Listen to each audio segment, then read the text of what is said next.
जनपद फतेहपुर के विकासखंड तिलियानी के अंतर्गत बरमतपुर गांव में एक सप्ताह पूर्व जिला प्रशासन ने 9 इंच जमीन को लेकर दलित का मकान जेसीबी से गिरा दिया।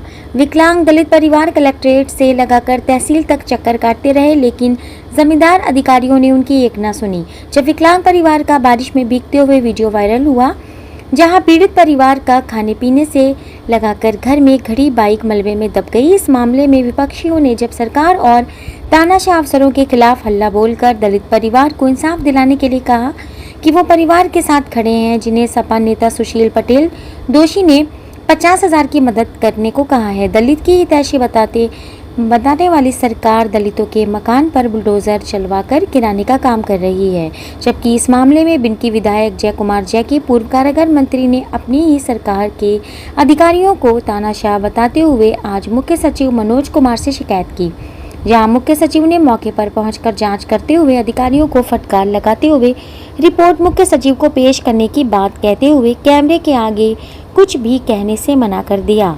दलित परिवार महिला निर्मला देवी ने बताया कि उसकी भूमिधरी जमीन है। उसे लगभग 25 वर्ष पूर्व अपनी जमीन पर प्रधानमंत्री आवास योजना के तहत प्रधान ने कॉलोनी पास कराई थी। तब से लेकर आज तक वो लोग मकान बनाकर 5 भाइयों के परिवार भरण पोषण वहीं करता है। उसके घर के सामने खाली पड़ी ग्राम समाज की जमीन को लेकर विपक्षी ने चक रोड में कब्जे की शिकायत की, जबकि उन लोगों के द्वारा अपनी भूमिधरी जमीन से चक रोड देने की बात कही। वहीं उन्हें बिना नोटिस चस्पा किए जेसीबी लेकर आए, सामान तक नहीं निकालने दिया। घर के अंदर खाने पीने की सामग्री सहित बाइक सहित सारा सामान जेसीबी चालक ने ढा दिया। पीड़ित परिवार रोने पहुंचा तो पीड़ित परिवार को फोर्स की मदद से गाड़ियों में बैठाकर उनकी दुनिया उजाड़ दी। विकलांग दाम्पत्य सहित बच्चे अधिकारियों के पैर पकड़ते रहे, लेकिन दुशासन बने अधिकारी विकलांग के मकान को ढहा दिया। विकलांग दंपति की माने तो वो दोनों लोग विकलांग हैं। उन्हें 1 महीने पहले एक नोटिस दिया गया था तो डीएम की चौखट में पहुंच शिकायत कर इंसाफ मांगा, जहां 9 इंची जमीन को देख डीएम ने आश्वासन दिया कि कोई कार्रवाई नहीं की जाएगी, जिसके बाद वो लोग बेखबर हो गए। लेकिन जिला कलेक्ट्रेट के आश्वासन के बाद बिना नोटिस चस्पा किए उसके मकान पर बुलडोजर चलाकर ध्वस्त कर दिया गया।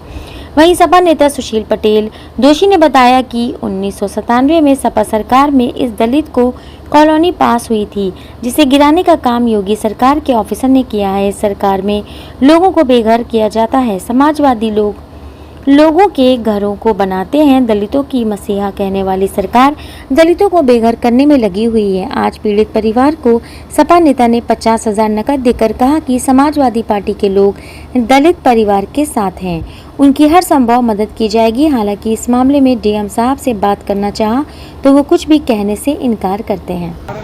4 पहिया में बंद कर लिया, फिर इसके बाद हमको आने नहीं दिया साहब। हम बहुत हाथ पांव जोड़ते थे कि हमारा सामान निकाल लेने दो, खाने पीने गृह आश्रम का कुछ सामान नहीं निकालने दिए, जिस पे साहब इस तरीके का कानून न बनाया जाए जिसको रोज किसी प्रकार का दिक्कत हो, पीड़ित किया जाए परिवार को। दलित ये साहब हमारे साथ ऐसा हुआ, अन्यथा हमारे भी बच्चे पढ़ लेते कभी किसी अच्छे स्कूल में, तो किसी भी पढ़ाई से नौकरी या पेशा अपना करके गुजर बसर कर लेते। 50,000 की सहायता सुशील दोषी भैया किए। हम उनके शुक्रगुजार हैं कि हमारे खाने पीने का इंतजाम साहब किया गया। ऐसे लोगों को हम अपनी तरफ से सभी लोगों से कहते हैं कि अच्छी जो कोई सहायता आ जाए वही भगवान है। साहब आए थे यही कह के गए हैं कि तुम्हारे साथ मेरा गलत हुआ है, तुम्हें न्याय मिलेगा। न्याय के सहारे में साहब हम भी हैं कि हमको न्याय चाहिए। हम साहब ये कहना चाहते हैं कि इस तरीके का किसी को दंडित और पीड़ित न किया जाए, जिससे संसार को ऐसी दंडित पर परेशानी खाना पीना से गृह आश्रम में दब जाए और उसके रहने की व्यवस्थाएं न हो। तो ऐसा कानून कोई नहीं कहता साहब कि नहीं ऐसा किया जाए उसके साथ। जिसे यही मांग करते हैं कि साहब बढ़िया अच्छे स्कूल में हमारे बच्चों को डलवा के पढ़ाया लिखाया जाए और अच्छे शिक्षा पाए और कहीं भी नौकरी करके अपना अच्छे से तो सिपाही उनको मतलब कौनो गरी हमारा घर न रहने तो चौकी उन्होंने कहा नहीं तो छोड़ दो। आपकी भूमधरी पे आपका मकान बना था, फिर भी जी सर, आपका मकान गिराया गया। हाँ जी सर, हमारा भूमधरी में मकान हुआ है, भूमधरी से ही हम मेन रोड ही दिया है, फिर भी हमारे मतलब कोई नहीं माना है प्रयासन। क्या कह रहे थे? कह रहे हैं हमारे भैया हमको उठा के चरपहिया में डाल लिया, हमको कड़ील कड़ील के पीछे भगा दिया। मतलब तानाशाही से पूरे मकान पे हाँ बुलडोजर जी चलाए सर, गए। जब रेसीवी चलने लगी तो हमको कड़ील के बाहर डाल दिया। हम जब पूरा घर हमारा भर भरा गिरने लगा तो हम दौड़ के फिर आ गए, तो फिर भी नहीं माना है। क्या चाह रहे हैं अब आप? हम तो चाह रहे हैं जैसे हमारा मकान बना हुआ है वैसे हमको बना के दिया जाए। हम और मेरे छोटे छोटे बच्चे हैं, उनको रहने को सुविधा दिया जाए। रहने के लिए कोई ठिकाना है नहीं, अभी आप? हमको अभी कोई ठिकाना नहीं है। प्रधान ने हमको पंचायत घर में देहन है पंचायत घर में तो होने रही थी। खाने को भी कुछ नहीं है। छोटे छोटे बच्चे आज 5 दिन हो गए मेरे भूखन मर रहे हैं। पूरा परिवार 5 देवरानी जेठानी हैं। अब 5 में बच्चों सबके छोटे छोटे हैं, 2-2, 3-3 सब लोग भूखे मर रहे हैं। तो यहाँ पे 4-4, आज 5 अधिकारी भी आए थे लखनऊ से, तो उन्होंने क्या आश्वासन दिया? जी सर, कहाँ अभी जा रहे हैं, वो करेंगे, हम आके कार्रवाई करेंगे। कार्रवाई करेंगे। तो जो दोषी अधिकारी हैं उन लोगों के खिलाफ क्या चाह रहे हैं? हम उनको इनसे भगाया। ज़्यादा बता रहे थे अधिकारी, लेकिन 9 इंच गिराने को कह कर गिराया। जिला प्रशासन 9 इंच के लिए। हाँ, वो नायब तहसीलदार जो है, क्या कह रहे थे? 9 इंच का हम मात्र गिराएंगे। तो पूरा मकान गिरा दिया पूरा उन्होंने। मकान गिरा दिया। तो क्या ये दंपति दोनों विकलांग है क्या? जी, विकलांग। तो क्या ये सरकारी जमीन पे मकान बना रखे थे क्या? नहीं, ये अपनी भूमधरी में बनाए हैं। ये इधर हरजन आबादी, हम्म, तो इनका दो ओम प्रकाश का, इनका दोनों का विवाद चल रहा है। अच्छा। वो इस बार लेना चाहता था, बाईस की चला मुकदमा, 22 की भी हारा है, कंपनी से स्टे करवाया कौन? ओम प्रकाश। अच्छा। तो ये तो जमीन तो अभी भी खाली पड़ी है, तो पर यहाँ पे मकान गिरवाने का क्या उद्देश्य था? गिरवाने का उद्देश्य हुई था, वो नाजायज आदेश करवा दिया हम्म, कि रास्ते में बना। इस रास्ता है, लेकिन उस रास्ते से कोई वास्ता गरज नहीं। रास्ता में ये बन गया। हम्म। ये इधर आबादी खारिज है, इधर 4 बिस्वा आबादी मौजूदगी में। तो ये आबादी इससे आबादी से निकाल दिया गया है रास्ता। नहीं तो आपने पट्टा भी तो किया था इन लोगों को?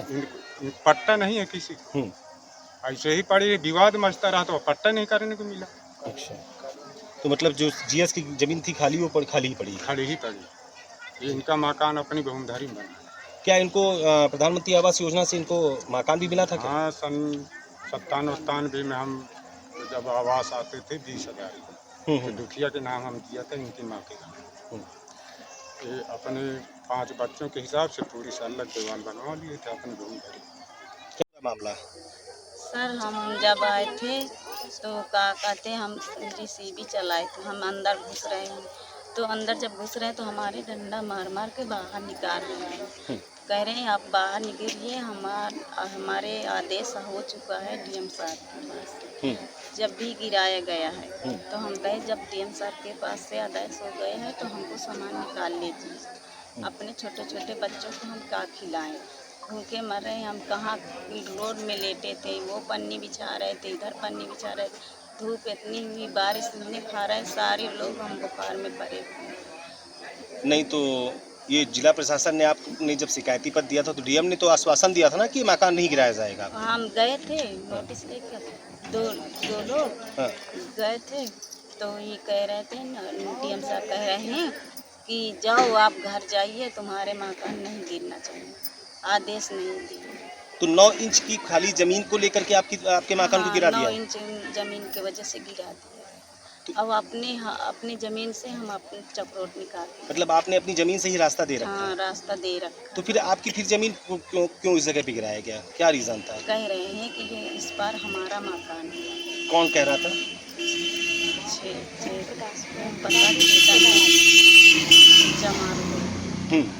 कह रहे हैं हमारा यहाँ मकान था। तो ये जीएस ग्राम समाज की जमीन है? ना जी, नहीं, हमारे खेत है, भूमधरी की जमीन। ये आपकी जमीन, ये भूमधरी है? हाँ, भूमधरी है, खेत में। तो पति पत्नी आप दोनों लोग विकलांग हैं? दोनों लोग विकलांग हैं। हमारी एक छोटी सी वह बच्ची है। क्या नाम है आपका? महाराजिया देवी।